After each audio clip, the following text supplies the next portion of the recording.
Hi friends, welcome to கார்கள் உலகம் YouTube channel. இன்றைக்கி நம்ம சேனலில் என்ன கார் பற்றி பார்க்க போகிறோம் அப்படின்னா ஸ்விஃப்ட் டிசைர் VDI இந்த கார் பற்றி தாங்க பார்க்க போகிறோம்.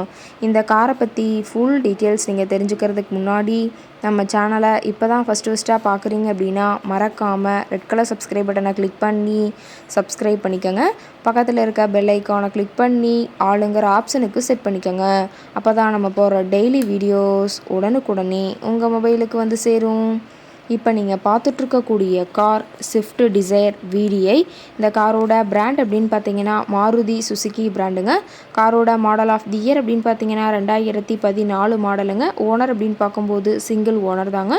ரொம்பவுமே குட் கண்டிஷனில் இருக்கக்கூடிய காருங்க. இந்த கார் இருக்கக்கூடிய இடம், இவங்களுடைய காண்டாக்ட் நம்பர் எல்லாமே தெளிவாக டிஸ்கிரிப்ஷனில் கொடுத்துருக்கு. மறக்காமல் ஃபாலோ பண்ணி பாருங்கள். இந்த காரோட ஃபெசிலிட்டிஸ் அப்படின்னு பார்த்தீங்கன்னா AC, power steering, power window ஆப்ஷனோடு இருக்கக்கூடிய காருங்க. ஏசி, ஆடியோ சிஸ்டம் எல்லாம் ரொம்பவுமே குட் கண்டிஷனில் இருக்குதுங்க. காரில் எந்த ரீப்ளேஸ்மெண்ட்டுமே கிடையாதுங்க. பெயிண்ட்டு, கிளாஸ் எதுவுமே ரீப்ளேஸ்மெண்ட் கிடையாது. பெயிண்ட்டு கூட எங்கேயுமே டச்சப் ஆகலைங்க. கார் ரொம்பவுமே ஒரிஜினல் கண்டிஷனில் மெயின்டைன் பண்ணி வச்சுருக்காங்க.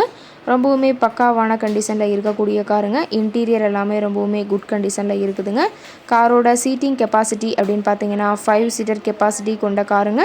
சீட்டெல்லாம் எந்த டேமேஜும் இல்லைங்க. சீட் எல்லாமே லெதர் சீட் போட்டு ரொம்பவுமே பக்காவான கண்டிஷனில் காரை மெயின்டைன் பண்ணி வச்சுருக்காங்க. சீட்டோட வியூ எல்லாமே தெளிவாக ஜூமிங்கில் வியூ பண்ணுற மாதிரி காட்டியிருக்க பார்த்துக்குங்க. சீட்டெல்லாம் ரொம்பவுமே தெளிவான கண்டிஷனில் இருக்குதுங்க.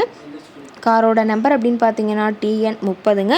சேலம் RTOவில் ரிஜிஸ்ட்ரேஷன் ஆன வண்டிங்க. கார் பார்த்தீங்கன்னா டோட்டலாக 1,10,000 கிலோமீட்டர் உபயோகப்படுத்தியிருக்காங்க. டயர் கண்டிஷன் அப்படின்னு பார்க்கும்போது 4 டயருமே ஒரிஜினல் டயருங்க. டயர் நாலுமே ரொம்பவுமே குட் கண்டிஷனில் இருக்கிறதா சொல்லியிருக்காங்க. டயரோட வியூ எல்லாமே தெளிவாக ஜூமிங்கில் வியூ பண்ணியிருக்க பார்த்துக்குங்க. காரோட என்ஜின் டிஸ்பிளேஸ்மெண்ட் அப்படின்னு பார்த்தீங்கன்னா 1248 சிசின்னு சொல்லியிருக்காங்க. மைலேஜ் எவ்வளோ கிடைக்குன்னு பார்த்தீங்கன்னா 28 கிலோமீட்டர் பர் லிட்டருக்கு கிடைக்குன்னு சொல்லியிருக்காங்க. காரோட மேக்ஸிமம் பவர் அப்படின்னு பார்த்தீங்கன்னா 4000 RPMங்க. ஃபியூயல் டேங்க் கெப்பாசிட்டி அப்படின்னு பார்க்கும்போது 37 லிட்டர்னு சொல்லியிருக்காங்க. கார் இருக்கக்கூடிய இடம் அப்படின்னு பார்த்தீங்கன்னா ஈரோடு மாவட்டம். ஈரோடு பக்கத்தில் ஏதாவது ஒரு கார் காரட்டை இருக்குதுங்க. கார் கேட்கக்கூடிய விலை அப்படின்னு பார்த்தீங்கன்னா 5,30,000 விலை சொல்லியிருக்காங்க. கட்டாயமாக இந்த விலை நிர்ணயம் கிடையாதுங்க. நேரில் போய் பேசும்போது சற்று அனுசரித்து தரக்கூடிய கார் காரட்டை தான் இருக்குதுங்க. இந்த காரை பற்றி மேலும் ஏதாவது நீங்கள் தகவல் தெரிஞ்சுக்கணும் அப்படின்னா டிஸ்கிரிப்ஷனில் இருக்கிற நம்பருக்கு கால் பண்ணிவிட்டு இந்த காரை பற்றிய முழு விவரத்தை நீங்கள் தெளிவாக தெரிஞ்சுட்டு நீங்கள் நேரில் போய் ட்ரையல் பார்த்துட்டு கூட இந்த காரை வாங்கி யூஸ் பண்ணிக்கலாம். Thank you friends.